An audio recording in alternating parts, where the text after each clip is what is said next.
So we're in Genesis 29, verse 31. Let me do some preliminaries here. First, we already talked last week about how difficult this passage is in terms of the treatment of the two wives and the strangeness of this culture that allows for polygamy, allows for one man to marry sisters. This is going to get worked out by the time of the New Testament through Jesus and then through the writings of the apostles, but I really think it's nestled in Jesus' teachings on marriage. We're going to find out that God's intention was always one man to one woman. But that's not the way this culture worked, and God does not course correct it immediately. The law of Moses will make some of what happens in Jacob's life illegal. So he does start to course correct it in the law of Moses. But we talked about that last week. So we probably at the beginning here, I don't want to spend a whole rest of our time talking about how terrible a marital situation this is. We already know it's terrible. It's not the ideal. And in the New Testament, it would not qualify as submitting to the teachings of Jesus. But we're a long time before Jesus. God is calling Jacob and Abraham's family out of a culture that is just immersed in wickedness. There are no unpolluted springs in this part of the world or any part of the world. Though by this point, the world, again, even despite Noah, despite the flood, despite those judgments, the world has again completely forgot God. And maybe at some point, we'll do a discussion just on that question as to why God allows that to happen, why God isn't more forceful, why he isn't more present to make sure people cannot forget him. Because human dictators and human rulers, they make sure all the time that we know exactly who they are. And they'll do whatever it takes to remind you of their power and to remind you of their authority. And they'll do it through words or force, whatever they have to do. So it's very strange that our God doesn't govern the world in those ways, that he kind of allows humans to drift. And that certainly has happened in this culture. So I think that's all I want to say about that, unless you have more to say about it, Minister Joe. But I think we covered that pretty well in our last conversation. But what do you think? Do you want to say anything more? Well, I think for sure, I mean, in the garden there, it talked about leaving and cleaving and being one man and one wife. It seems pretty clear there. It seems like there's always seems to be a cycle. We talked a little bit of desperation within the text. It keeps coming forward, whether it be not feeling like with Cain and Abel, with not feeling like you're appreciated, I guess, if you could say it that way, as much, or there seems to be this idea that we think we can fix things or try to. When I say we, I just mean that in the text, it seems as though there's always seems to be the human wisdom involved, where there seems to be this notion. I mean, it did say in the garden, be fruitful and multiply, and so that's a driving force here as well. But the means in which to make that happen seems to be more of a desperation and reactionary rather than intentional planning. So just those kinds of themes are first off. But I think back in the garden, I think the focus was more of a one man and one wife type of thing. At least emphasized, but that God allows it. It certainly does allow some things that aren't exactly. And it's probably important to say something else. At least I feel it is. So when we see these historical things going on, we have to interpret them. And in modern, I want to say modern, I mean, we're in a postmodern society mostly, but it's heavily modern in most of its approaches to history and archaeology and scientific investigation and all those things. We're still very modern. If nobody knows what that means, you can Google it. But it's a certain kind of way of thinking about the world that's very European Enlightenment, Age of Reason oriented. And I think we still are in these disciplines like history. So when people look back and they see this polygamy that was pervasive throughout the ancient world at this time and for a long time afterwards. I mean, it's only really in recent history that has become something that shouldn't be done. And so if you look back further, because people think they're looking back further when they look at the animals, there are very few animals that are purely monogamous. Very few. And so because of our modern idea and kind of Darwinian evolution way of organizing everything we discover in the world, we kind of think that everything started with polygamy, that the animals were more or less not devoted to each other, and we came out of the animals and we were that same way. And it's just eventually we become more monogamous over time. Like that tends to be the idea. But that's not actually the story of the scripture. Mm. Monogamy is original for humans when God first creates us. However he created us, pulls us out of the dust, breathes into us the breath of life. Whatever that's meant to mean, literally that or metaphorically something else, however that works, monogamy was original. Adam and Eve were never told that Adam has other wives or that Eve has other husbands. So that's original, but it quickly becomes monogamous after the fall. I mean, polygamous after the fall. Like already in the genealogy of Cain, you have Lamech who has at least 2 wives. Mm-hmm. So the polygamy happens very, very quickly. We don't know if that line of Seth that's detailed in Genesis 5, if there was polygamy going on there. We have no idea because the wives are not mentioned. Mm. So you might read it in, you might not, but we see it clearly laid out in Cain's line, Mm-hmm. that there were multiple wives. But the original was one man and one woman. And Jesus in the New Testament calls us back to that, saying that was God's ideal. Mm-hmm. So this polygamy is pervasive by this point in history, but I think as Christians, we need to push back from the modernist idea that polygamy is original and that monogamy is a later development. Yeah. I think the scriptures say the opposite of that, that monogamy is original, but polygamy follows very quickly afterward. Maybe because they were taking their cues from what they saw in the animal world, or maybe because they were just following their lusts of their flesh, or maybe it was just the idea that a rich and powerful were very few and far between, and so some men were more able to care for more women. Whatever it is, I mean, the historical, anthropological archaeologists can do their work to try and decide all that. But by the time we reach here, polygamy is a natural feature. It almost feels like the water in which they swim. If a person has enough wealth, they're likely going to, maybe even in their culture, be expected to have multiple wives so that there are not people forced to go into prostitution. It's a very different world than ours, but it is a deviation from the original intention of God, which Jesus reminds the people of Israel that that's the case in his teachings about marriage, which are very restrictive and very Eden oriented. And then the New Testament church takes that cue from Jesus, and they won't allow an elder or a deacon to have more than one wife. Mm-hmm. So anyway, we're in this kind of culture far separated from God, and we just have to admit that. And just because the Bible narrates this doesn't mean that it is affirming it as right. It simply is. Now, if we had a book of the Bible that actually was written to teach us how to be polygamous, that affirmed polygamy as God's natural order, we'd be in a different situation. But we don't have that. Actually, we have the opposite in Genesis. God doesn't create 3 women and 1 man. Mm-hmm. He creates 1 man and 1 woman, and that's the first marriage. So the story of Genesis should remind us that we're not on the ideal here. Right. So I think you and I have both now spoken to this again, and we spoke about it last week. I hope our listeners can kind of just accept that this is the culture so we can actually dig into this story and see some other things. But this is the thing that screams at modern people, and sometimes we can see nothing else. Right. So we had to talk about it. Yeah, so if we could deflate it right at the beginning, then it would be less of a target. But yeah, well, that's my hope anyway. Yeah. We'll see. It's all up to you who are listeners, whether you can let this story stand, because there's a lot of distasteful stuff in here. And at least from my sensibilities, it's distasteful. Mm-hmm. And a lot of human carnality at play. And yet God uses it, because this is by this process that the 12 tribes of Israel are founded. Mm-hmm. So you ready to look at this passage now, Minister Joe? Sure. Yeah, but I think we also said too last time that just because this is the process doesn't mean that's what God could have only used. Yeah. Did he need 12? Could it have been 11? Could it have been 13? Like could it have been 1, as it had been all the way up till now?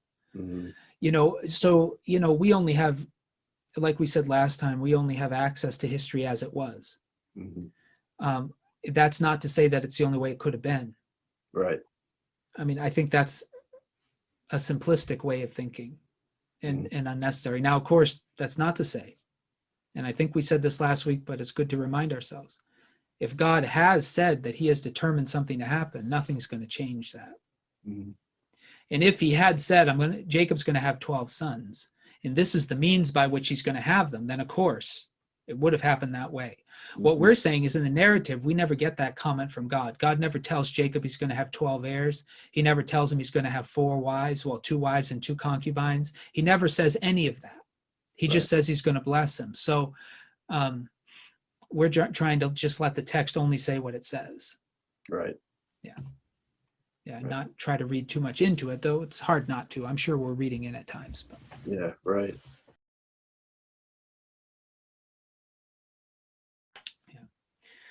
So here we are in verse 31. I'm just going to kind of let this stand as we read it a little bit. We'll do the first paragraph first, but really this whole section is the same thing. Mhm. When the Lord saw, well, before we do that, Minister Joe, boy, I should set us up with this. The thing that Here it sets comes. up this whole deal Yeah. is that Jacob favors one wife over the other. Mhm.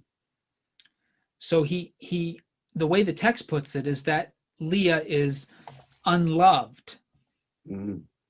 and Rachel is loved. Now, the actual word, are you ready for this? When the Lord saw that Leah was unloved, is what my New Revised Standard Version says. The word is hated. Ooh. Sane. I think it's a scene. Yeah, but as Yeah, we've talked sane. before, though, is that the same connotation of God hated? It's the same word. Jacob I loved, Esau I hated. Same Yeah. word. So it's a prefer thing. Yeah, sane is not like loathing. It's not like having a deep emotional hate for somebody, as we can tell in this story. Jacob doesn't hate Leah, like he can't stand the sight of her. That's not the way he treats her.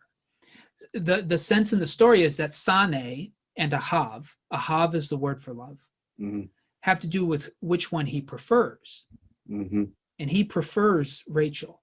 And Leah knows it, and it hurts her. Mhm. And the thing that drives the story, now that we're ready to read it, is that God sees that Leah is not preferred, and Mhm. he has mercy on her. Mhm. So that's where we want to focus, right? I think. Yeah. So let's read it, and then we'll get into it here. When the Lord saw that Leah was unloved, and that word is the word sane in Hebrew, which means to hate, but it really means to not prefer. Like Jacob I loved, Esau I hated. It doesn't mean that God loathed Esau. It just means he didn't choose him. Mhm. That's what it means. So you could just as easily say Abel God loved and Cain he hated. Mhm. But we know he didn't hate Cain the way that we use the word hate, because he spoke with Cain and he tried to help him and he gave him advice. Didn't work, but he still did that. It's not as though he's like, I can't stand you. Get out of my presence. I'm through with you. That's not how God treated Cain. So Right. we know just by the story that hate doesn't carry that loathing idea that we often associate with it in English. So I don't know. We tend to be more extreme, I think, in our comments with love and hate than the text allows. But anyway, the Lord saw that Leah was unloved, that she was hated. He opened her womb, but Rachel was barren. Mhm. Now, I just want to stop there, Minister Joe, and see what your response to this is. I know we're not going very far. Yeah. This is sounding like the 800 miles. Does it does it sound to you? It does sound this way to me, which is why I'm asking it. So maybe I'll put it in the personal. It sounds to me like the base assumption of the way Moses is telling this story is that both wounds are barren until God opens one of them. Mhm. And he opens Leah's. Does it read that way to you?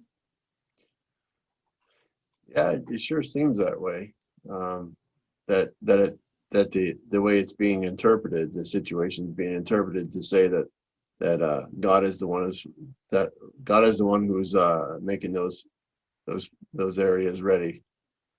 in the way, Yeah. So yeah, I mean, that's what it seems like.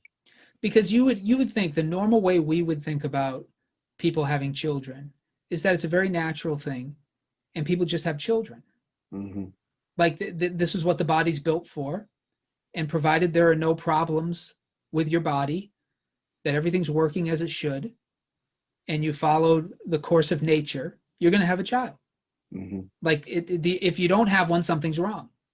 Right. Like something's interrupted it. There's some kind of infertility issue. Right. But you can see the worldview difference here, Mm. because they're more apt to narrate it in such a way that no one has children unless God opens their womb. Right. And now I made that universal. Maybe it's just there was a barrenness problem for both Leah and Rachel, and God opened Leah's womb and did not open Rachel's. Or Right. maybe this is more universal, like I was saying, and this is the general idea of procreation in the ancient world.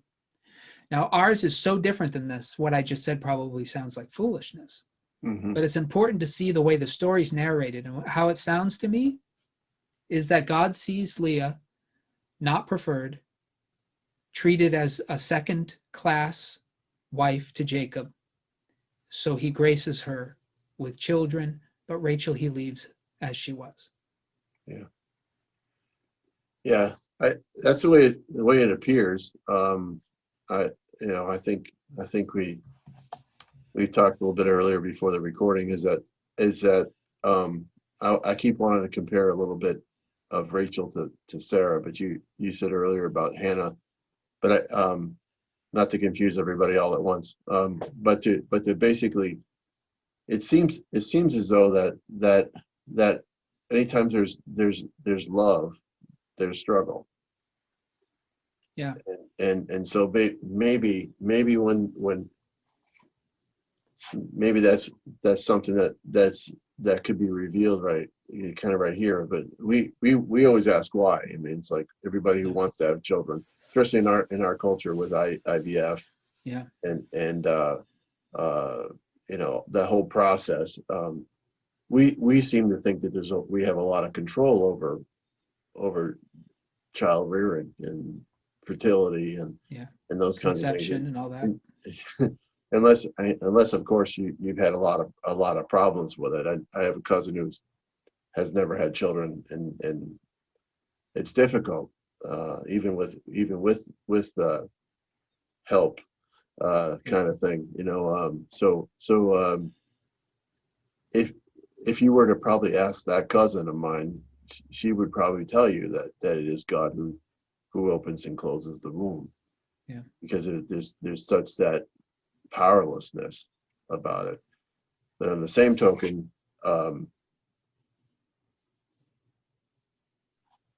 the writer is certainly making us feel like it's based on love or being not loved. Yeah, it's, our worldview is so different. It's worth pausing here, I think, just to expose some of the differences so that we don't uncritically read in the things we assume. Mm. Because, like I said, I already talked about the way we assume that the normal base starting point of everybody is fertility. And the only way you become infertile is if there's a problem. So fertility is the expected norm. We also know that science can force fertility where nature would have prevented it. We also know that that's the case. So science in some ways can circumvent nature. The question is, can it circumvent God? Mm-hmm. That's a sticky conversation. I would love to get into it, but I think it would get us far from this narrative. Mm-hmm. But that's still another issue.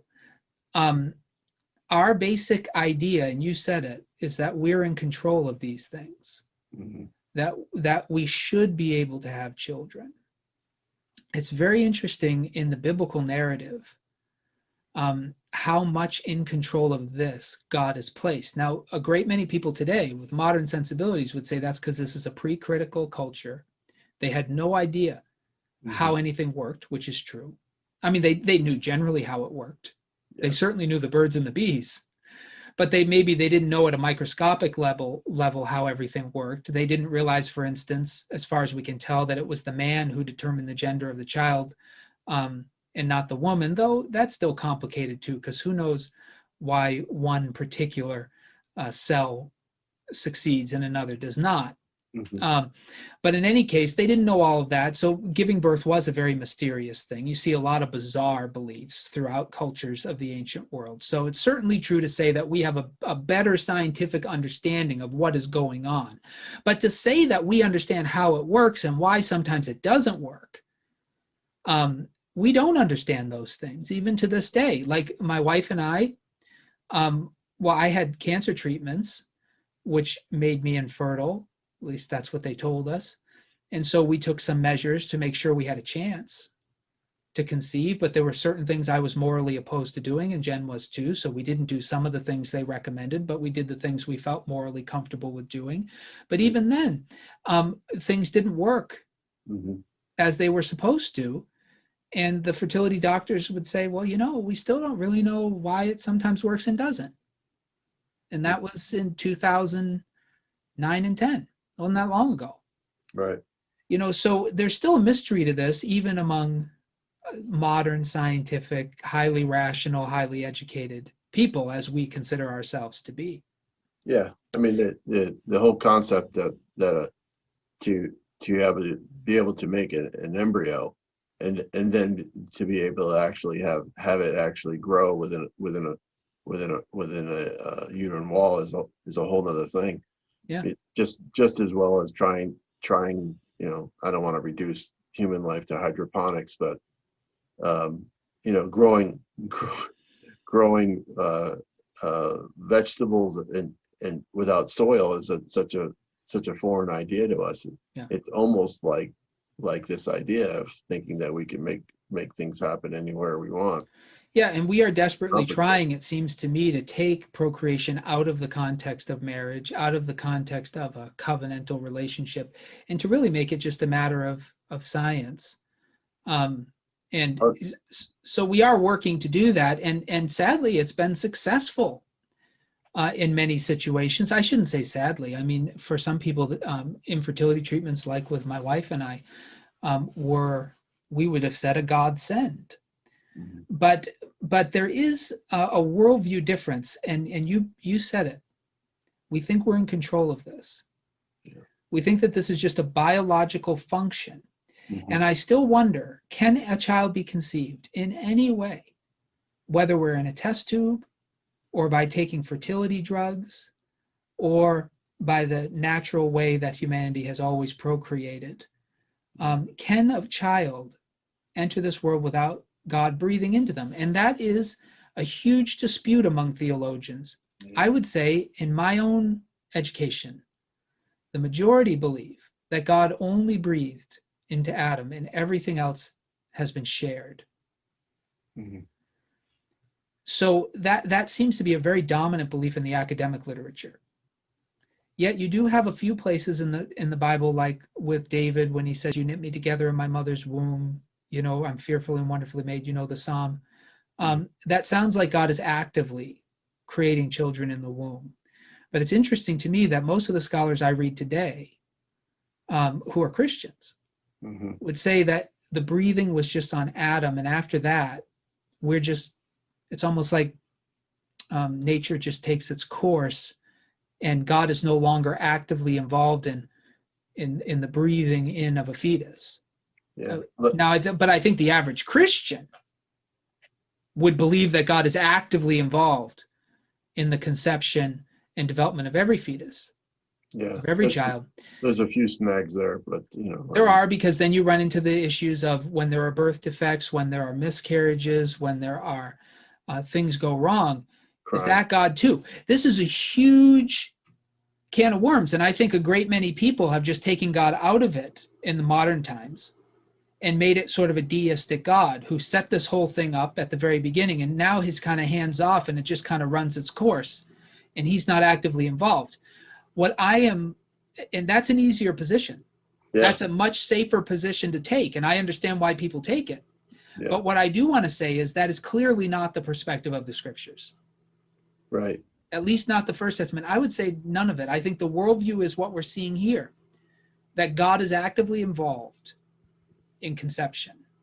Now, whether he's involved in the barrenness or not, did he make Rachel barren? The text doesn't sound that way. The text kind of almost treats barrenness as the given, the base state, and God has to be involved, at least in the case of Leah and Rachel, to make Leah's womb fruitful. So I don't know what our listeners think about all that, but I think it's worth putting all that on the table to know, boy, we're dealing with a very different way of looking at this in this text than the way you or I would naturally think about it, raised in the United States of America in the 20th and 21st centuries. Right. Yeah.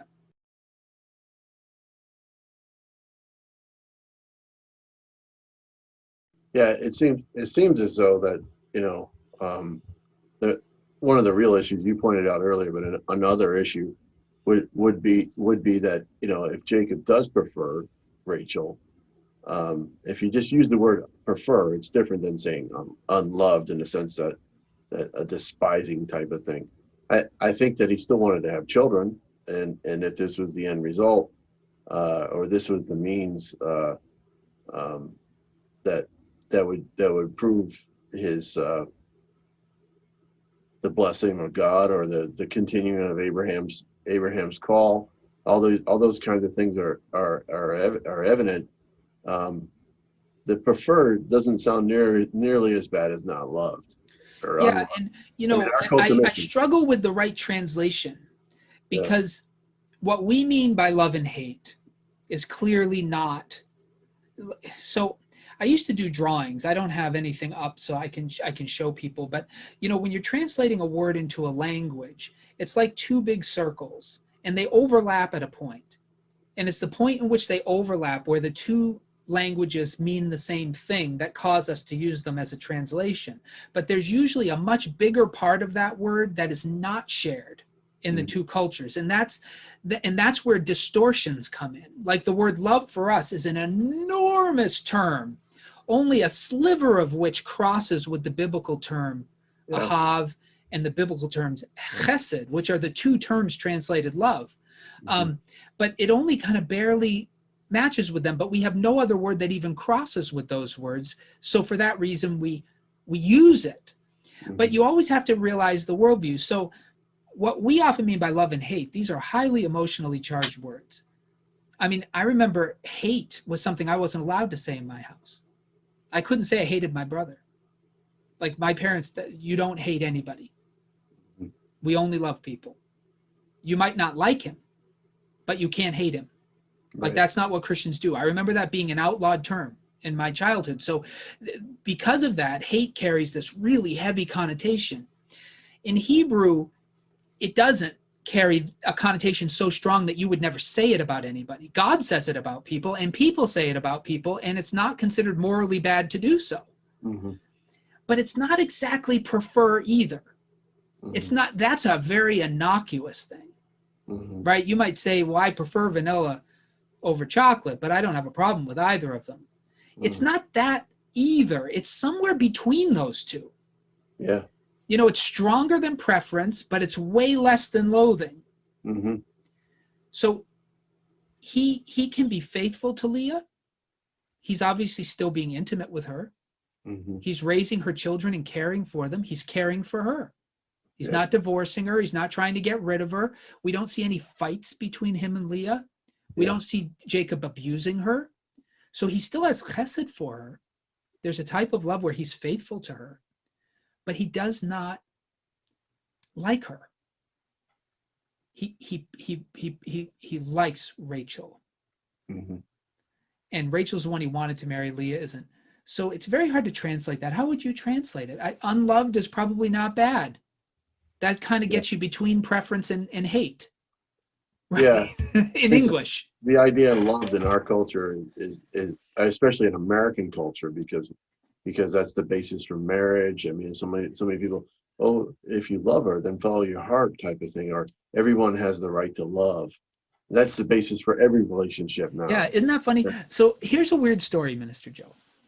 I still don't know what to make of this. I'm not going to tell you what professor said it. But I had a professor in my undergrad when my wife and I got engaged. And I was close to him. And I told him that I was engaged. And he said to me, "Do you love her?" And I said, "Yeah." And this is what he said to me: "Don't marry her then. You don't want to marry anyone you love." It's bizarre, right? Because this is like 1998. It's not like the 1800s or the 1200s or something like this in the 2000s BC. Like we're, and I said to him, "What do you mean?" He said, "Oh, love can get you into a lot of trouble. You want to marry someone who'll be faithful to you and to whom you can be faithful. And if that's what you mean by love, I'm all for it. But if what you mean is glandular, you're in trouble." Yeah. And that was, I remember that conversation. I walked away from it dizzy. I didn't know what he was talking about. Love, it's all about love. You got to have the spark, man. What are you talking about? I don't know her well enough to know if she'll be faithful to me, but I don't need to know. That's the way I felt, at the time. And, it turns out that my wife was every bit as faithful as what he was advising me to discover. But in some ways, she and I got lucky in that respect because I didn't know. How could you know? And that's what he was challenging. That's a different way of looking at it, right? Because like you said, we think that love in terms of passion, it's the foundation of every good marriage. That's where it should start. Well, not only that, it's a sense of entitlement. Like everybody deserves to be loved. And right, that's true. Yeah. As if, and you get that kind of in this passage somewhat where, and you can read that back into it and not really understand that that's not really, or is it? That's what I think people have to, is God saying, well, Jacob, you should love Leah a little better. Yeah. Or is it?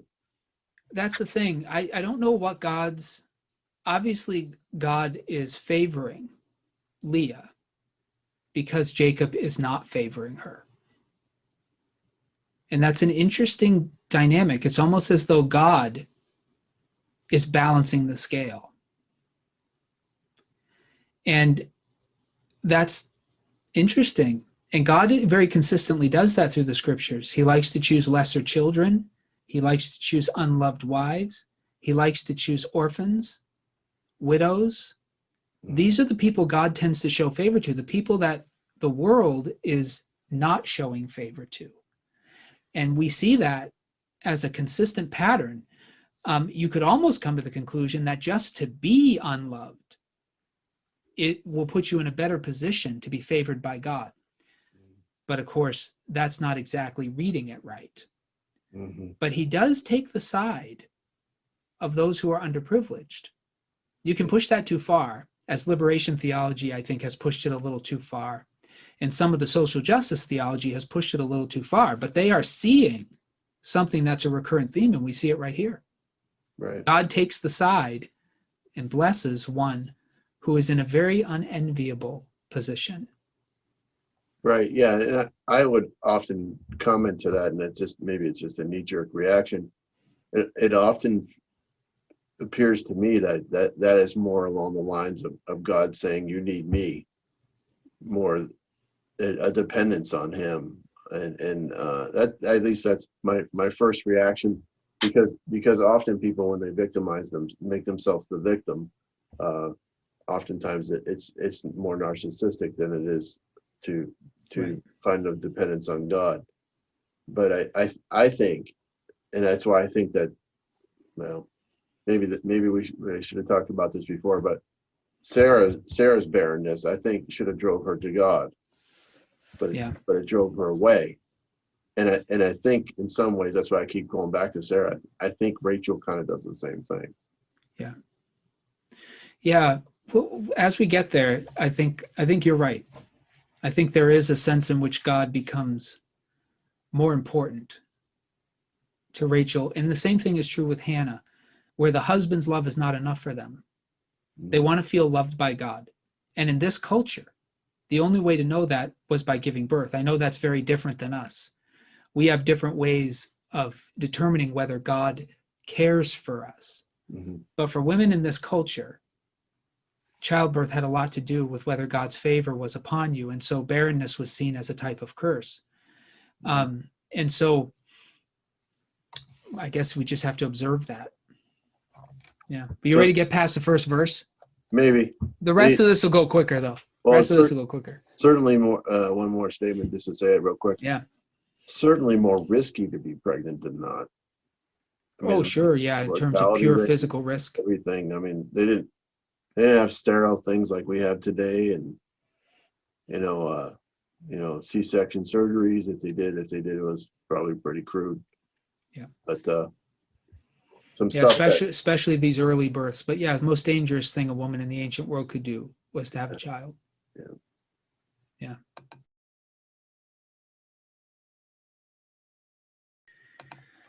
So Leah conceived and bore a son, and she named him Reuben. For she said, because the Lord has looked on my affliction, surely now my husband will love me. Ahav, prefer, a little stronger than prefer, right? Certainly. So I don't want to get too far into that, so I'll leave us on this screen. But here she thinks this will raise her esteem, that this might balance the scale. You might even say that God feels similarly because he's trying to raise her esteem by opening her womb. You could argue that that's what's at stake in the story. But of course, it doesn't matter how many children Leah has. It's not going to change how Jacob feels about Rachel. But anyway, she conceived again. So Reuben, as far as I can tell, it's a combination of the word ra'ah, which means to see, and bain, which is son. So she says, because the Lord has looked on my affliction. So something about seeing and something about a son are that part of that word that becomes Reuben. Because the Lord, so she conceives again and bore a son and said, because the Lord has heard that I'm hated. So here they decided to translate it hated, but it's the same word. Yeah. Here in verse 33 and here in verse 31, that's the same word, sane. But the Lord has heard that I'm hated. He's given me this son also. She named him Simeon. So that comes from the word Shema, which means to hear, to listen. Again, she conceived and bore a son and said, now this time my husband will be joined to me because I born him 3 sons. And therefore he was named Levi. So this word for joined is similar. It's to be joined together, united. And Levi, remember, these names never are exactly the Hebrew word they come from. They just sound like that word. So Levi sounds like joined. And then she conceived again and bore a son, and this time said, this time I will praise the Lord. And that's the name Judah, which does mean to praise Yahweh. Therefore she named him Judah. Then she ceased bearing. So what are the 3 points of the Shema? 3 points of the Shema. What do you mean? Because I hear the Shema in here. Yeah. In the sons. Am I off base? You shall love the Lord your God with all your soul, with all your strength,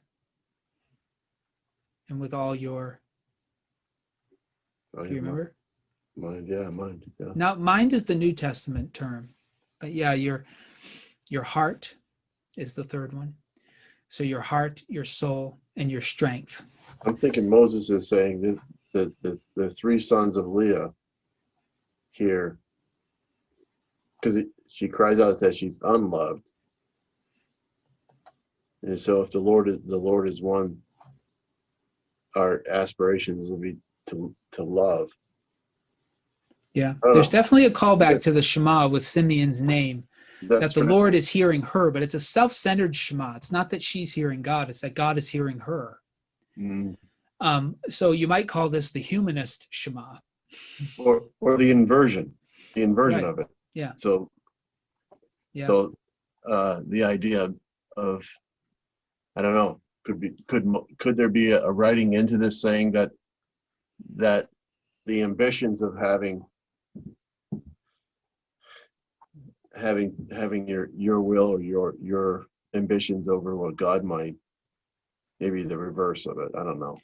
Yeah, I don't But, think that Leah is put in a negative light um, for saying these things, though it is self-centered. There's no question that she reads these children in very self-centered ways, and she doesn't so much as love them as she loves what they could do for her in her mm, husband's eyes.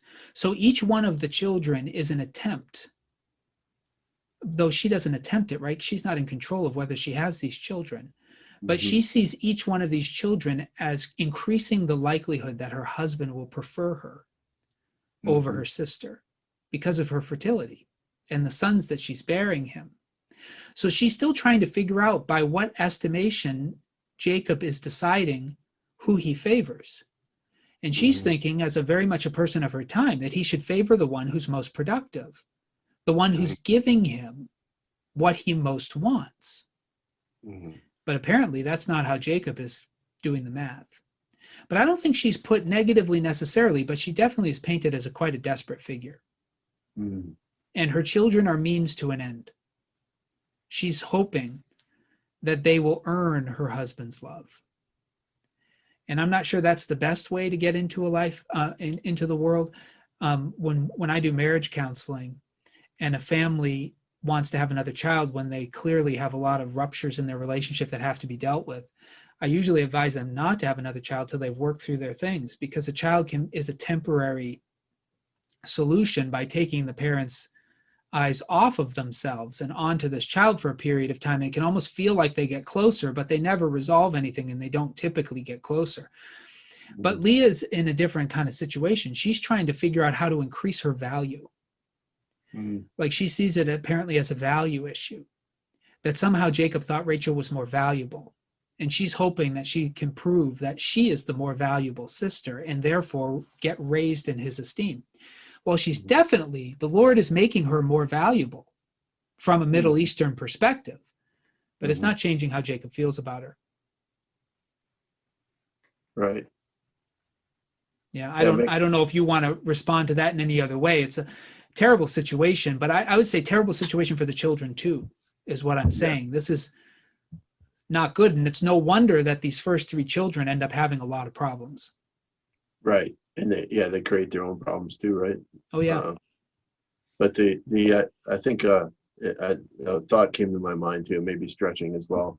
And sometimes we need a stretcher just to think about something a little differently. Yeah. But I'm thinking about what it said earlier about Leah was weak in the eyes, or had that weakness, or that, I know it said other translations was delicate, I that think kind of thing. delicate is a little better. She was a little of more delicate stock than Rachel. Right. And but I just was drawn to that sentence, or it was somewhat translated about with the eyes, and I was just thinking, like, maybe she doesn't see things as well. Maybe that's a kind of added, not like physically blind, just not able to Yeah. see things differently. And so, Yeah. Yeah, there is something that I agree with you. Her vision. Yeah, we didn't talk about it last week, but that tenderness, delicacy in the eyes could also mean that she was somewhat of a timid person, and Rachel was more fiery. It could indicate that. mm, Um, but yeah, I think her vision is clouded. I think there's no question, and there could be a play on that.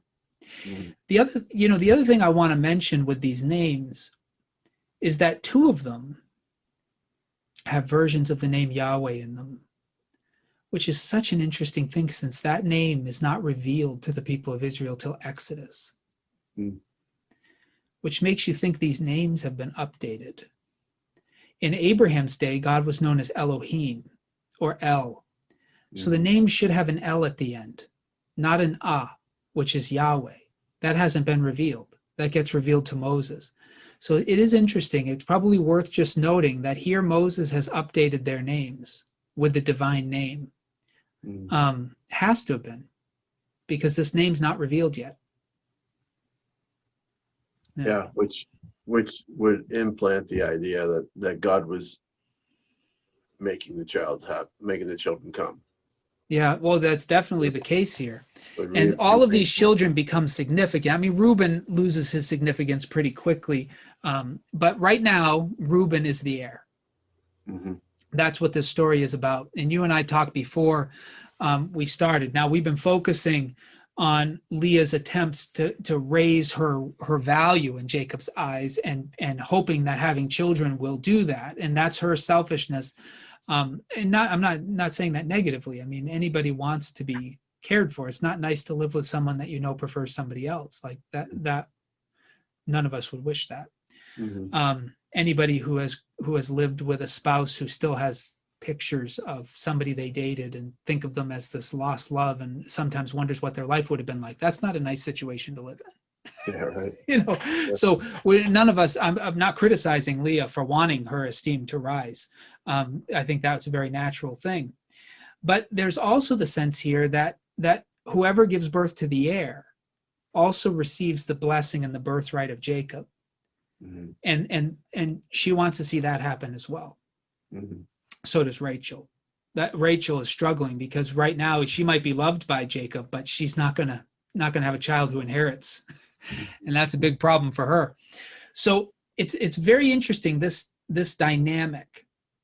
But it is clear enough that the reason Leah is giving birth, and this is what you said, is God has opened her womb, Mhm. and now she's had 4 children, and then she ceases. So then God closes her womb. Is that the implication? Maybe. Sure.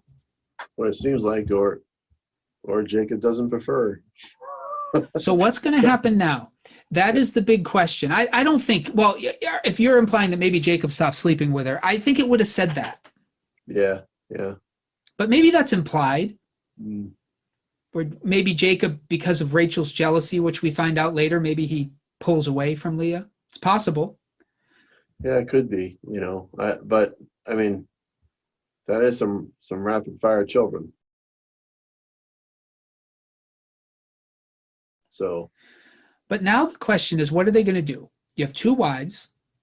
One is barren. She's had no children. The other one has had 4. What happens next?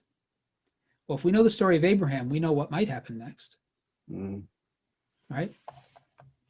And that's exactly what happens with Rachel. mhm. So she takes a page out of Sarah's playbook. Yep. When Rachel saw that she bore Jacob no children, she envied her sister and said to Jacob, "Give me children or I shall die." And Jacob became angry with Rachel and said, "Am I in the place of God who's withheld from you the fruit of the womb?" Then she said, "Here's my maid Bilhah. Go into her, and she may bear upon my knees, that I too may have children through her." So Mm, she gave him her maid Bilhah as a wife, and Jacob went into her. And Bilhah conceived and bore Jacob a son. Then Rachel said, "God has judged me, and has also heard my voice and given me a son." Therefore she named him Dan. Rachel's maid Bilhah conceived again, and bore Jacob a second son. Then Rachel said, "With mighty wrestlings I've wrestled with my sister and have prevailed." So she named him Naphtali. mm, So now they do what Sarah did when they couldn't have children. They go to plan B in the culture, which is get a concubine, get a surrogate, is what mhm. we would say today. Find someone who can bear these children for us. And so this might be the going to the fertility doctor, the getting the IVF, Mhm. the finding a surrogate. I know it doesn't sound like that because they're actually getting a concubine, but this is the only way they knew how to do it. Mhm. But this is essentially the fertility treatment. We got to Yeah, find some way to have children, and it's not going to happen with me, so let's do it this way. yeah. Well, I would say IVF is probably a little less invasive. Yeah, it's less But intimate. my And goodness, that's exactly what science has done. It's made it less intimate, but this is essentially the yep, ancient world's version of a fertility solution. right, We already saw it with Sarah and Abram, and here it is again with Jacob and Rachel. yep, Yeah. So Bilhah is, again, like Hagar, treated terribly. right. We can't say enough about um, what how difficult it must have been to be a servant a slave, and even worse, a female slave Mm-hmm. in this culture. In terms of just personal autonomy, personal free will, and the ability to direct your path. There's just no freedom, it seems. And so we can say that, and we've talked about it before. But Rachel decides it is not satisfactory that I can't have children. So she goes for the only fertility option she thinks she has, which is somebody in her employ giving birth for a child who she will claim as her own. Mm-hmm. And so she gets two in that way, Dan and Naphtali. Yep. Dan means judge. Naphtali means wrestled is how it's translated here, but I think it means to twist. But probably euphemistically to wrestle is fine. Mm-hmm. Yeah. And so she names him Naphtali because she's wrestled. So these are Rachel's first two children, not born of her body, but born in her household, and therefore they belong to her. But what's important is these two are born of a concubine, so neither of them could technically be an heir.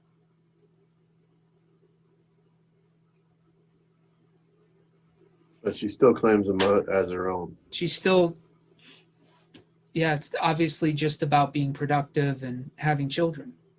Right. So difficult, but that's her solution. She goes to fertility treatment, and it works. And it doesn't say God opened Bilhah's womb, right? It doesn't specifically say that. Right. Makes me feel that the story is indicating that the use of these concubines, God is not involved with. So it's all human wisdom. That's how it feels to me. I don't know if I'm overreading it, but I just noticed with the concubines, that language of God's involvement is not used. Now, maybe it's implied. Is that the way it is in I don't recall it with Hagar. I don't remember. Yeah, I think the same thing. It feels the same way with Hagar. It doesn't say that God, not that I recall, that God helped her to conceive. Mm-hmm.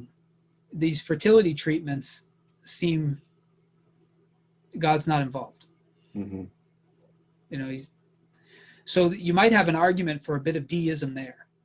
Mm-hmm. Like, okay, you want to take this into your hands. Yeah. You know. Good luck. Make it. Yeah. But she has the two children, and then we might as well just get everything on the table here, I suppose, so we can talk through these implications. When Leah saw that she had cease-bearing children, Mm-hmm. she took her maid Zilpah and gave her to Jacob as a wife. So this is another concubine. Then Leah's maid Zilpah bore Jacob a son, and Leah said, "Good fortune," so she named him Gad, which seems to mean something like that. It's a Hebrew word I don't know very well, but anyway, I'll just take their word for it. Leah's maid Zilpah bore Jacob a second son, and Leah said, "Happy am I for the woman who called me happy." So she named him Asher, which seems to come from a word meaning blessed. So here we have two more children. Are you keeping track of all this, Minister Joe? Two more children born now of Leah's We got 8, right? servant. Yeah. 8. Yeah, 8 children of an eventual 12. Well, I would have thought that Leah was quite busy with 4 kids, ranging from 1 to 4. It's like an arms race, Yeah. right? She has 4. She can't stand that Rachel has 2. Mm-hmm. And they're not even Rachel's. Mm-hmm. And she's not giving birth anymore. So she decides, well, I have a servant too. We'll make her a concubine as well. And here are 2 more children. Mm-hmm. Now, it's so obvious how passively Jacob is written in this story. Yeah. He seems to just be happy to be handed around. Yeah. And we don't get his side. So I hesitate to read too far into it because for one reason or another, even though up till this point, the entire narrative has been told through Jacob's eyes. Mm-hmm. At this point, something has changed and we don't get his perspective at all. Yeah. It's curious, right? I'm sure he's saying, "They're going to kill me." Yeah. I mean, you could really read him negatively here. That he doesn't have a backbone at all, that he's not saying enough's enough. He's not having any conversations with these wives. He's not doing any conflict mediation. He's accepting these concubines. I mean, there's a lot negative to say about Jacob, but it's all from silence because we don't know what Jacob's doing. Well, we know what he's doing because he's having children, but we don't really know anything else. That's his night job. During the day, he's taking care of sheep. He's taking care of sheep, yeah. Yeah, and he's basically coming home, and whoever tells him he's going to be with them, that's who he's with. Yeah. Like, it's a very bizarre, I've liked Jacob up to this point, but I really don't like him here. Yeah. Yeah. He's but of course, he's a man of his culture. Perhaps I don't have the right to make those stances. Take him into our culture, I don't like him. Yeah, he's going to have some problems. I know that much. Yeah. So I don't know what Jacob's passivity here is meant to imply, or if we're just not being told his side of the story. This is really for Moses wants to focus on these women, which does make sense to me because this is going to become illegal in the law of Moses. Having these sisters who are rival wives is going to become illegal in Leviticus 18. So maybe that's why Moses is focusing, just to show the damage that's done by this situation. That might be why. Yeah. And in the background of each child and what they it also tells us that as well. Yeah. And these children are not born from ideal circumstances. Yeah. Yeah. Their names show it. Yeah, exactly. Yeah. So now we've got 2 more children born of a concubine. Now, in case anybody's losing track here,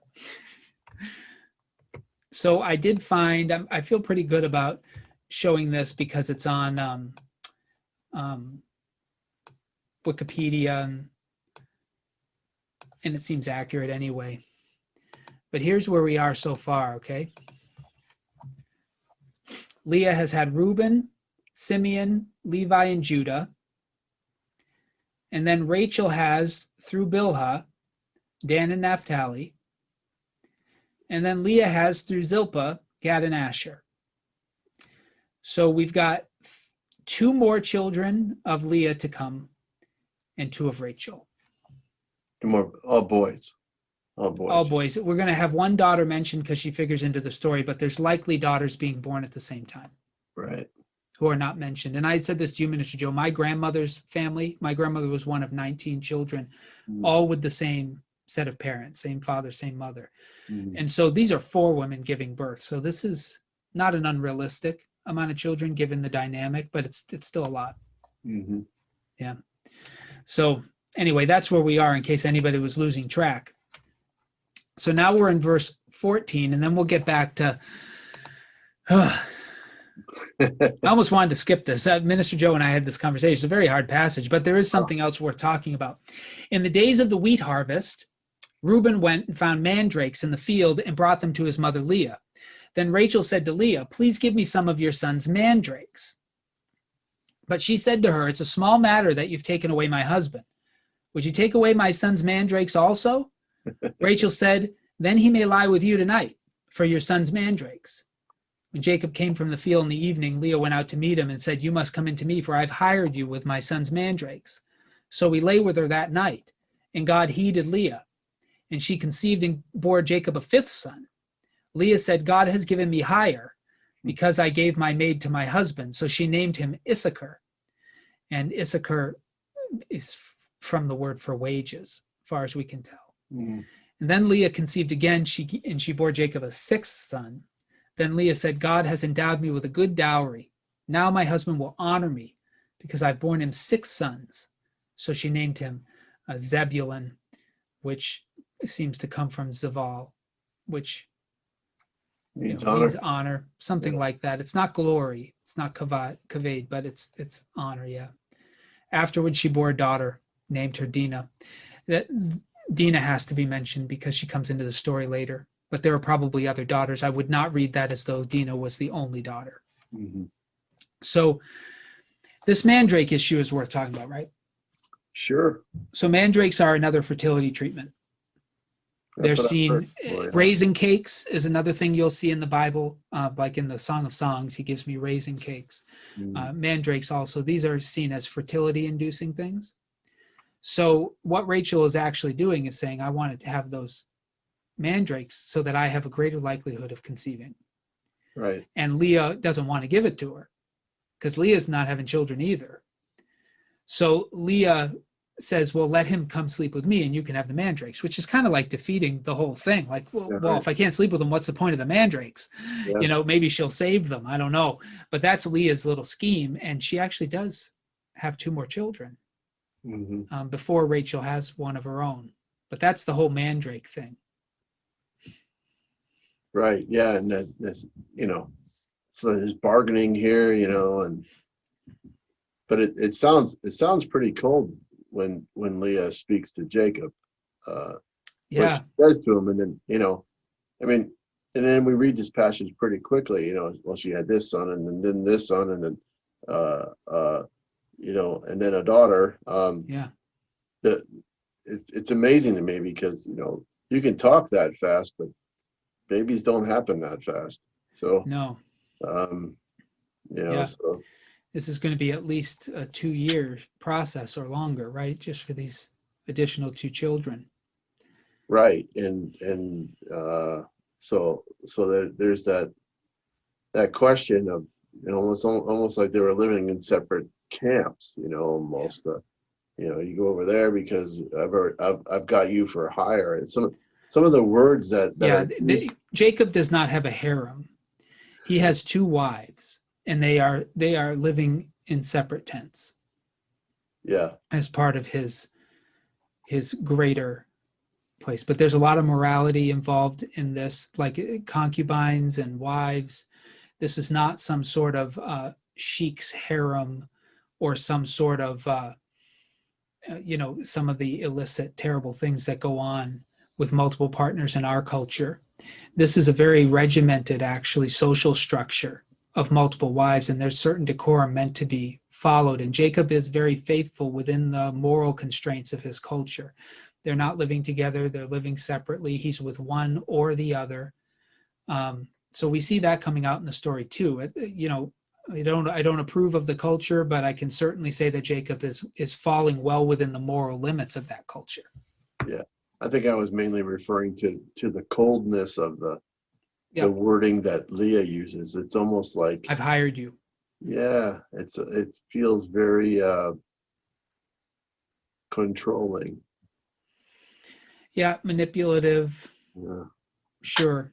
But it's coming from a place of pain. Right. And then Leah's birthing years will be finished with 6 sons and then a daughter. And there are probably other daughters that aren't mentioned, but Dinah comes into the story later, as I've said.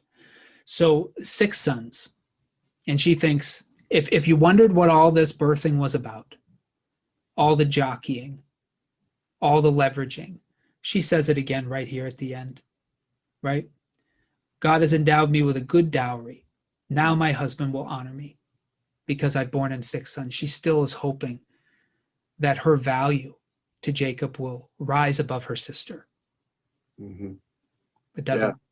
Yeah. Wishful thinking. Yeah. Desperate.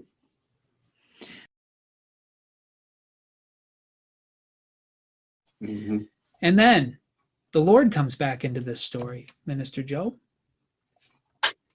First time we've actually seen him directly referenced since the beginning when he opened the womb of Leah. Mm-hmm. Then God remembered Rachel, and God heeded her and opened her womb.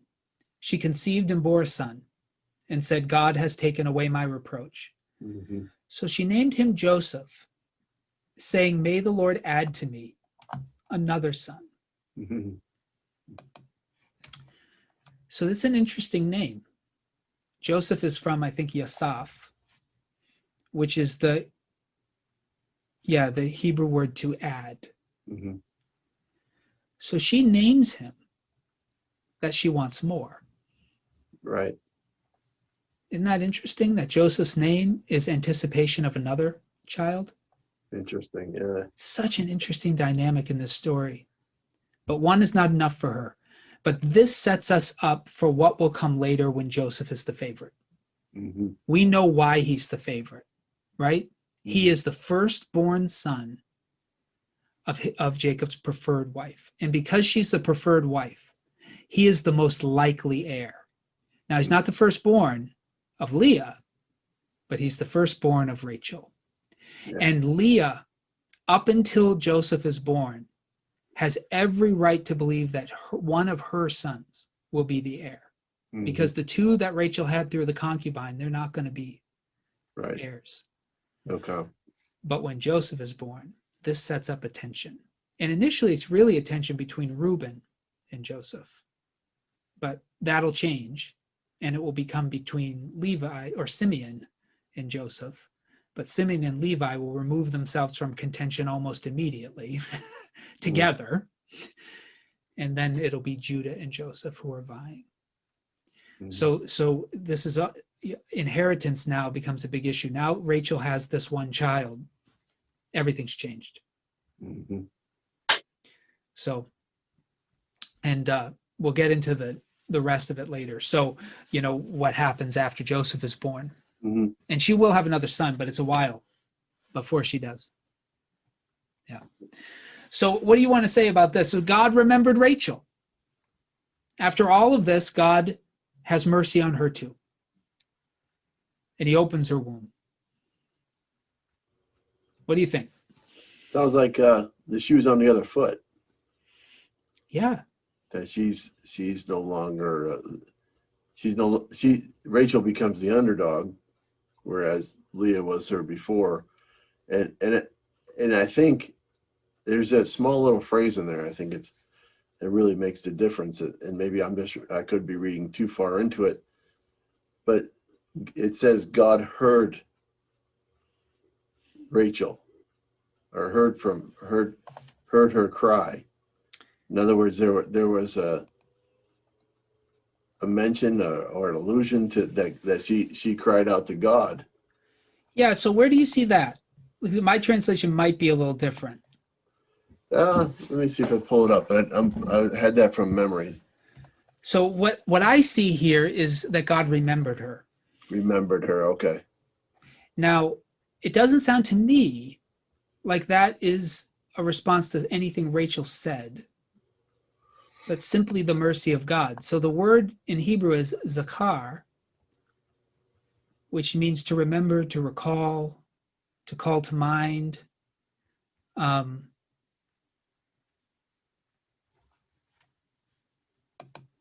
So I really think God's the primary actor there. Right. Well, God heeded her, though. What's that mean?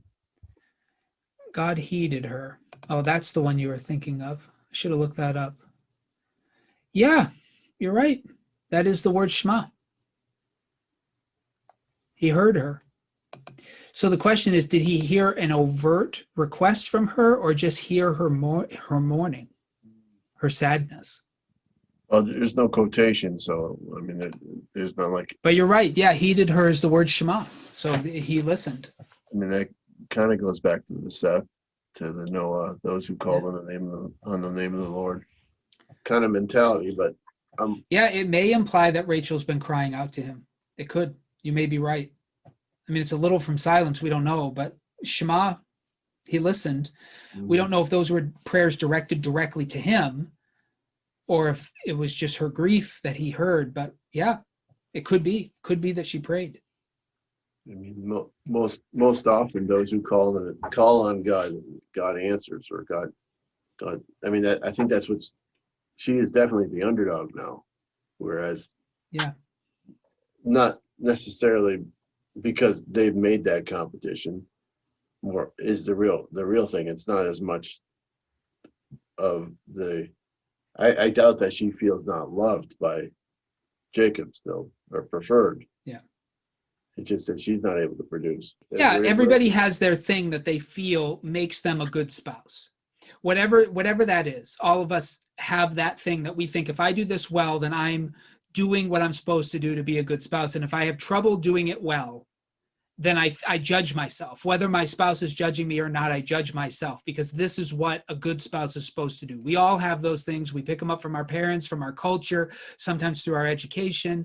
And in this day, it was bearing children. You're right. In some places, it could be cooking or domestic skills. Mhm. In other places, it could be men who are not bringing in the money, Mhm. or women who are not bringing in the money. Yep.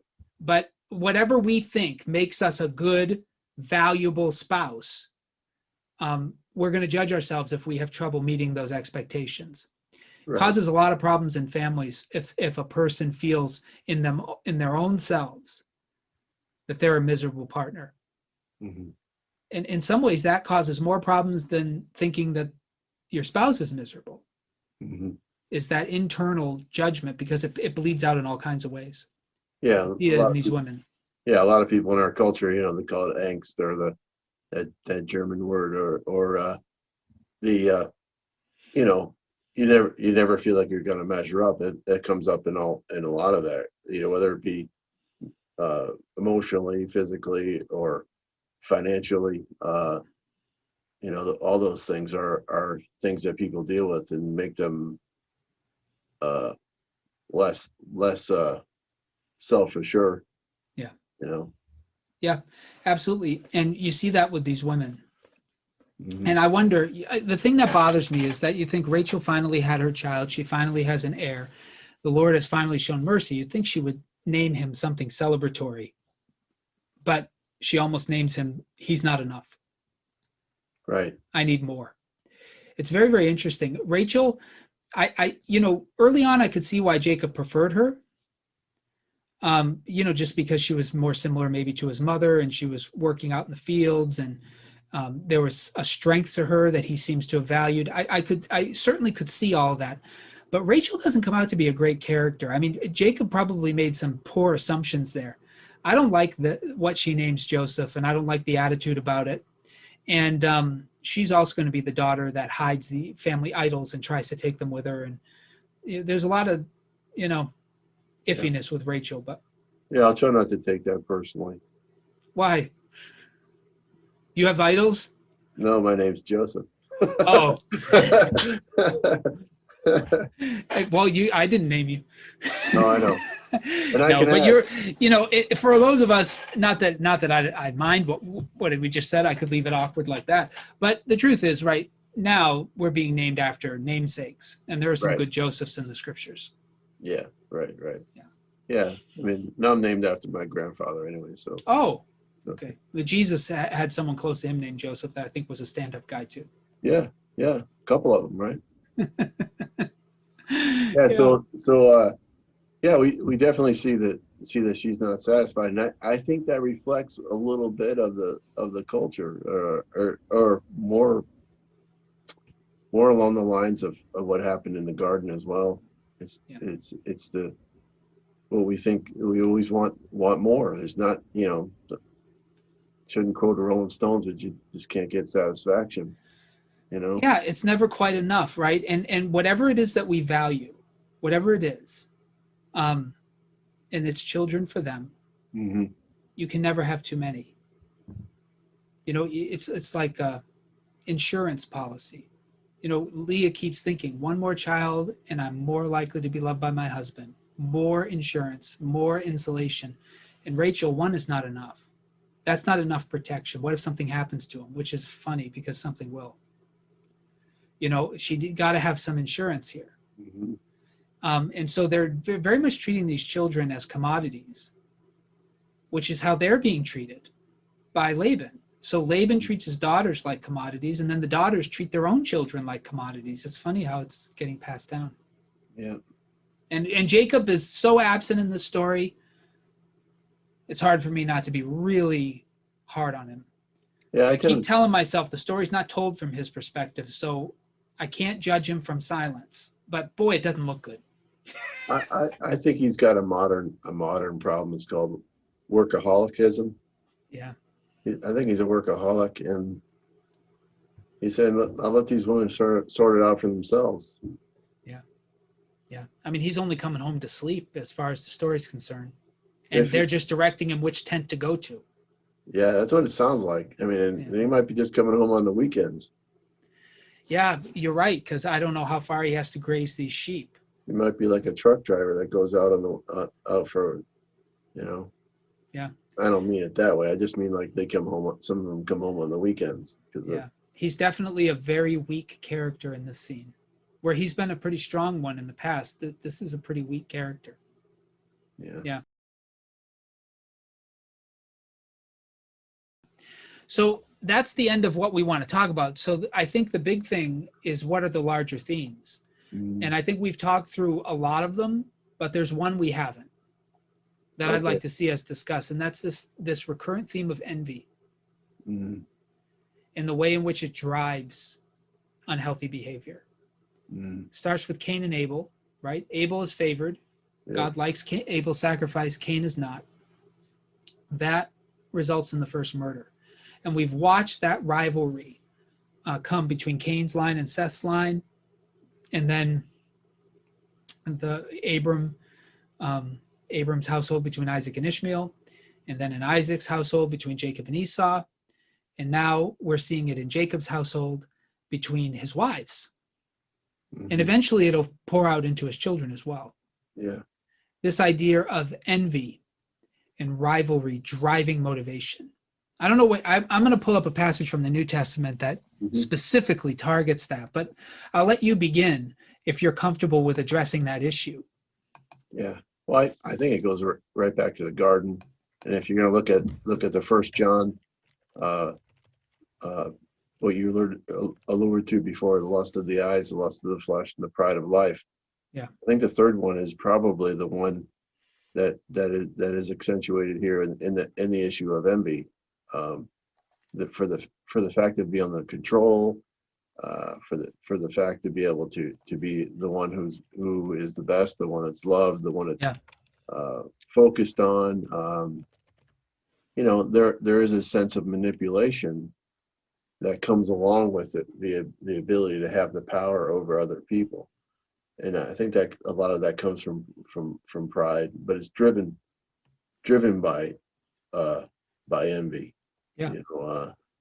I think you maybe skipped one too, but it might be stretching. Was with Noah's sons. Situation as well, and that one's a little messier to talk about. There might have even been some back with Lot and his situation as well. Those, at least his daughters, as despicable as they are, they don't seem to be envying each other. Right. Right, but to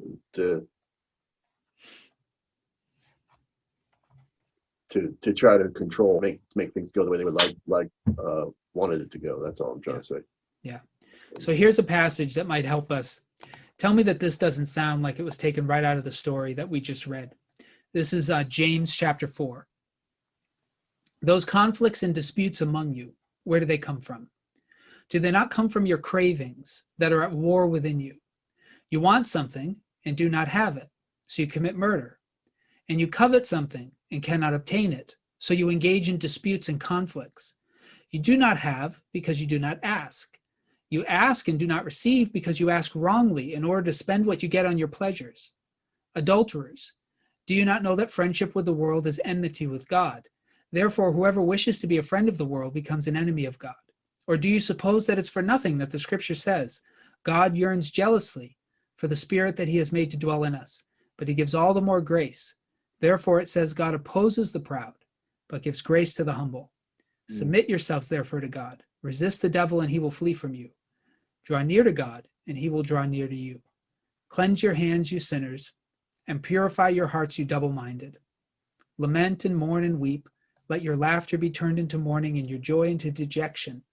Humble yourselves before the Lord, and he will exalt you. It just seems that this story is just full of what James is talking about there, of envy, of not having what you want, but even when you ask, not getting it because you ask for impure motives, for selfish reasons, for yourself. These children are not about children. For these women, it's about themselves. And the envy they have for one another, and the way in which they use their children and their husband as pawns to prove which one of them is more valuable, is very much what he's talking about. Now, it's hard to judge them in this way because they are in such a horrible social position. But that's why I wanted to clear that out, because you still have to see what's going on here. What's driving them is their desire to be loved by their husband. And that desire is leading them into all kinds of corruption. Right. Yeah, it's kind of a warped concept of what love is, um, or to be loved, and what it would take, Yeah. For love to happen. And then that said, always that they might have had babies incubating within them, but there was a whole lot of other things that weren't so healthy that they were working on. Yeah. So if we could have just accept the fact this is the culture, and he's going to have two wives, and they're going to have to live in the same house, what's the right way for them to have interacted with each other? What would have been a better story? And I think the book of 1 John kind of gives us an indication. It says, "For this is the message you've heard from the beginning." This is 1 John 3:11, that we should love one another. Now remember, I believe this is the Greek word agape, agapao. It's a verb form. And I think it's chesed that underlies this, not the preference word, ahav, but covenant faithfulness. This is the message you've heard from the beginning, that we should love one another. We must not be like Cain, who was from the evil one and murdered his brother. And why did he murder him? Because his own deeds were evil and his brothers were righteous, which is simply saying God approved of Abel, did not approve of Cain. That's why he killed his brother. Do not be astonished, brothers and sisters, that the world hates you. We know that we have passed from death to life because we love one another, because we're loyal to one another, because we're faithful to one another. That's what's implied there. Mm-hmm. Whoever does not love abides in death. All who hate a brother or sister are murderers, and you know that murderers do not have eternal life abiding in them. We know love by this, that he laid down his life for us. We ought to lay down our lives for one another. How does God's love abide in anyone who has the world's goods and sees a brother or sister in need and yet refuses help? That's Jacob with Esau, when he wouldn't give him the stew unless he profited from it. It's Leah with the mandrakes, right? Little children, let us love, not in word or speech, but in truth and action. And by this we will know that we are from the truth, and will reassure our hearts before him whenever our hearts condemn us. For God is greater than our hearts, and he knows everything. Beloved, if our hearts do not condemn us, we have boldness before God. We receive from him whatever we ask, because we obey his commandments and do what is pleasing to him. It's very similar to what we saw in James, but slightly different. Mm-hmm. And the encouragement of John is for people in a situation like Leah and Rachel, is that they would love each other, mm-hmm. and not do what Cain did and compete with Abel. Yeah. So if Leah saw that Rachel was struggling with infertility, and she truly loved her, and her son found mandrakes, which were thought of as a fertility treatment in those days, she would have given them to her. Mm-hmm. But she didn't want Rachel to have children, because she wanted Rachel's place. Mm-hmm. That's the envy that drives their wickedness. And it just demonstrates to us it's a wicked culture, because these two women are forced into this situation by their husband and their father. It's a wicked culture because they value things that are not important, and they go against each other thinking, I have to take from you because we are in competition. And that envy drives this arms race of children. Now, God uses it, but it's wicked. John seems to indicate that we should be learning from these stories what not to do. And the difference is we should be following Jesus' example and not the example of these folks in these circumstances. At least that's the way that I'm reading it. That's kind of my final word on the story. What would you like to say? Well, yeah. The first thing is, we can't follow this example of having two wives, but there are definitely ways in which we can prefer, and they don't have to be our wives. It could be our children. There could be relationships within, they don't have to be marriage relationships to talk about this kind of preference or overlooking. So that I think that what can be learned here is that I think what we see in that John passage, 1 John passage, is that it goes back to the Shema, this idea of loving the Lord your God, and realizing that how that affects other people, and how important it is for us to to realize these other things are roots that lead us in the wrong direction.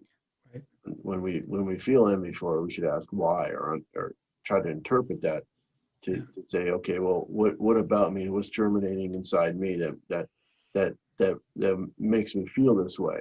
You know, is it because someone prefers someone else? I mean, you know, does you know, do I, if I overlay everything with that template, I'm gonna probably come up with those conclusions every time. Yeah. If I automatically think that somebody prefers somebody over me, then Right. I'm going to be predisposed that way. So these are some takeaways that I see, and I think it's important for us to understand that because we can get too with ministries, ministry or abilities that other people have, we can envy them, and that becomes our focus, as Yeah. opposed to what is God really doing within me. So those are more interpretive comments, less than Yeah. than Yeah, you push us into a direction that I think is important. We have to learn from this story what's valuable and what's not valuable. And this arms race, this desire to improve myself at the cost of another person, or to be in constant competition with someone and try to get on top, that is not, it's children in this particular case because of the culture and the situation of the two people involved, but it can be anything, right? right. It could be productivity at work, where somebody's trying to outperform you or maybe take credit for what you're doing. And they're getting advancement or promotions or pay increases at a much faster rate, and you feel that it's not justifiable because maybe they're doing it crookedly, or they're doing things you're unwilling to do, or they're taking credit that they shouldn't take. Whatever it is, you can create an arms race. Well, how do you treat that person? Do you do what Cain did with Abel? Treat them as an enemy, try and take them down? Do you treat them the way Leah treated Rachel, as a competition, as someone who was a rival for the company's affection, and try and do whatever it takes to benefit yourself at their expense? Like, this is, are you willing even to take your friends and sell them into slavery to promote yourself further? Like, to what extent will you go to try and raise your value in whatever system you're talking about, whether it's your marriage, whether it's your job, whether it's the church, whatever in the world, your society, your community, your neighborhood, whatever in the world it is, your sports team, your place in your graduation place in class? To what extent will you compromise values? To what will be too far? And I think what the New Testament tells us is that entire arms race is outside of Jesus. Because we're called to love, not to achieve. We're not called to outperform or to be greater valued. The call of God is that we love each other, that we're faithful to each other, that we seek each other's best interests. That if somebody is being promoted faster than us, rather than trying to slow them down, we might even help them. It's a very different mentality. And I think if we allow Christianity to transform us the way that it transforms the story of Israel, many of us may start right here, where Leah and Rachel are, where Jacob is, but we intend to go to where Jesus eventually was. Yeah, I think people confuse competition or a challenge with the wrong intention of something like this. There's just something you shouldn't be trying to compete at. These are lives. I was joking before, like we had our children were trying to keep up with the McCarthys. That I joke about that, but in reality, life is more important. That's just the lesson learned here. Life is more important than how many kids you have. Right. Yeah, I like what you're saying there, because competition isn't in and of itself bad. Right. Like every person, and I think men get a bit of a mischaracterization as more competitive than women. It's a different kind of competitiveness. Not in this case. Yeah, right. Not in this case, but competition is a way of testing yourself and seeing where you stack in relation to other people, to see if you've improved at all. Like, there's no way to tell if you've practiced every day, basketball, soccer, baseball, football, whatever it is. Say it's a sport, and you've practiced constantly. There's no way to know if you've improved until you're tested. Mhm. And you test yourself against someone else. It's like what the Proverbs say, as iron sharpens iron, so one man sharpens another. That's a type of competition that is not necessarily ungodly. Like you could say that there would have been a healthy competition with Cain if he saw that Abel's sacrifice was accepted and his wasn't. That was an opportunity for him to figure out what he was doing wrong, to improve himself. But it went wrong when he thought of Abel as a rival, and the goal of the game just to beat Abel, not to be a better person, not to please God, just to defeat Abel. And there's a competition where winning is the goal. Standing on top is the goal. And that's, I think, scripturally, that is consistently seen as a worldly way of competing, trying to just get to the top. Whatever the top is, by whatever means necessary, is the goal of the game. But there's plenty of competition in scripture that seems godly.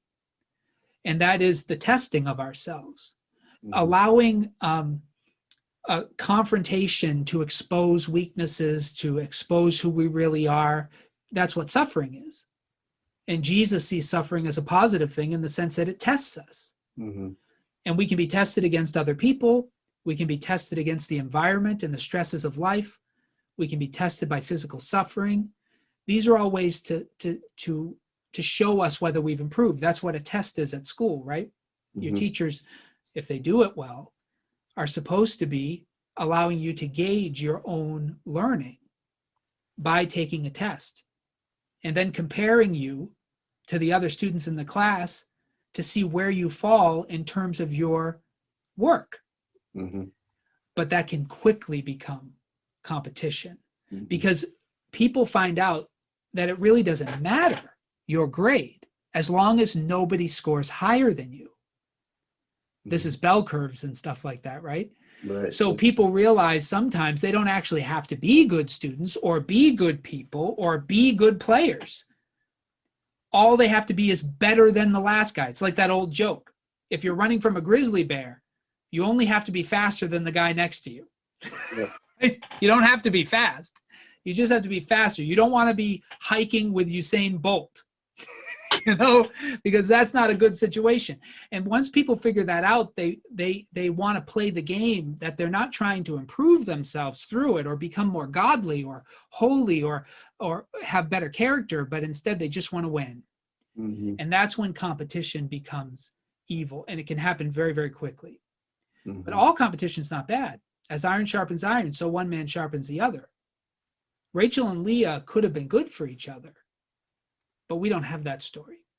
Yeah, they're almost set up as almost opposites prior to being married.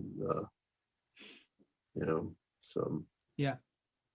Well, it's a difficult story. I wondered if we should just skip it. I'm glad we didn't. I think this was good, but there's a lot of controversy in there. I wonder how it'll be received, but we'll see. Any final words, Minister Joe? Yeah, don't do that.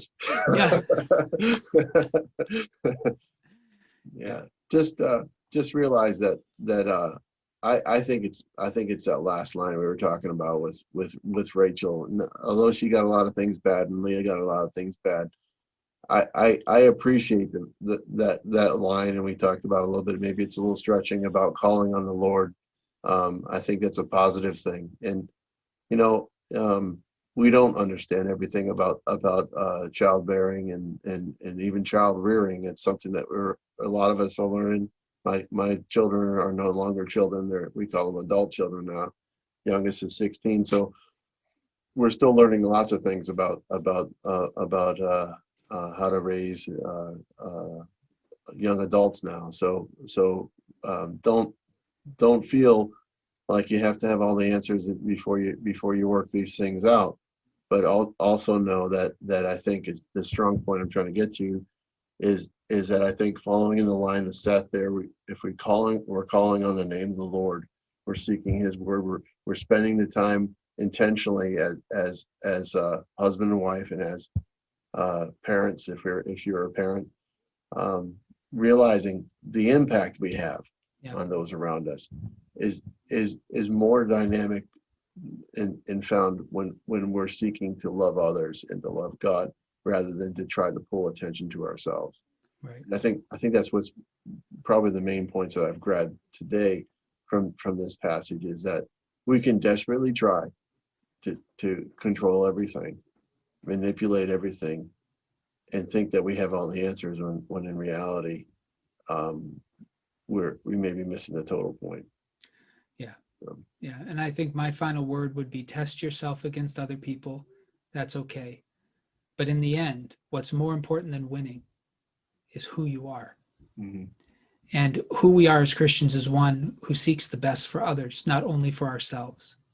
Mm-hmm. And that changes the way we play every game. Right. And the way that we engage in every conflict. It can't be just about us, ever, to really be the people of God. And we saw so much selfishness in this story, from Jacob to Leah to Rachel. And we're going to see selfishness in their children as well.